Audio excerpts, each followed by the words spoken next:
Indépendance, tcha-tcha, Ozumiye.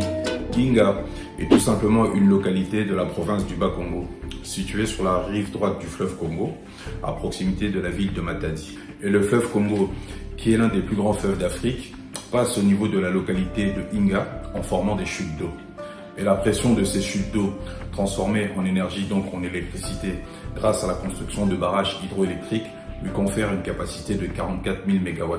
Et c'est le seul site au monde qui peut avoir cette capacité concentrée en un seul point.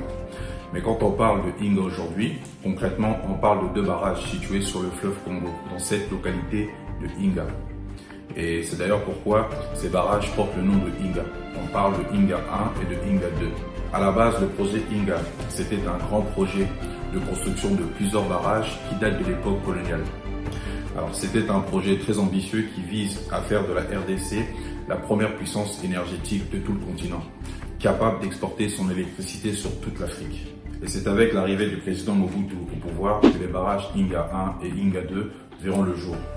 La construction du barrage Inga 1 a duré 5 ans, avec une capacité de 351 MW. Et sa mise en service a pu se faire en 1971. Et la construction du barrage Inga 2 a duré 5 ans, avec une capacité de 1424 MW. Et sa mise en service a pu se faire en 1982.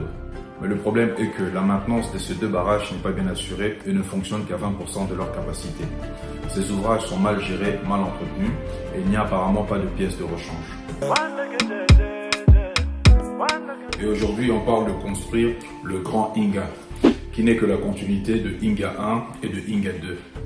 Et ce fameux projet Grand Inga débute avec la construction du barrage Inga 3. Et Inga 3, qui aura une capacité de 3500 MW, est la première phase de ce grand projet, qui n'est qu'au stade de la réflexion. Étant donné que le Congo n'a pas la capacité financière pour construire entièrement le projet Grand Inga, voilà pourquoi on procède par phase. Mais pendant longtemps, on a considéré ces ouvrages d'éléphants blancs, car c'est des constructions pharaoniques au service d'une politique de prestige qui s'avère plutôt coûteuse que bénéfique et dont l'exploitation et la maintenance devient un fardeau financier. Et pourtant, ces barrages se révèlent quand même salutaires aujourd'hui, car on a fini par comprendre qu'une bonne gestion de ces ouvrages pourrait permettre à la RDC de faire face à ses besoins en électricité. Et c'est justement cette carence en énergie qui plombe cruellement son développement économique et industriel. Et aujourd'hui, rien qu'avec le barrage Inga 1 et 2, l'électricité est exportée vers l'Angola, le Congo-Brazza, le Zimbabwe, la Zambie, la Namibie, le Botswana et l'Afrique du Sud. Et plusieurs lignes à haute tension sont prévues pour desservir de nombreux pays d'Afrique. Et ce qui est complètement aberrant, c'est que la RDC n'a que 5% de sa population qui a accès à l'électricité. Kinshasa elle-même est mal desservie. Et il faut savoir que le taux d'électrification de la République démocratique du Congo n'est que de 10%.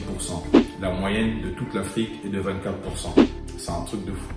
Alors si l'on arrive à finir entièrement ce projet Grand Inga, à savoir la construction de plusieurs barrages dans la localité de Inga pour obtenir une capacité totale estimée à 44 000 MW, eh bien c'est tous les pays d'Afrique qui pourront être fournis en électricité.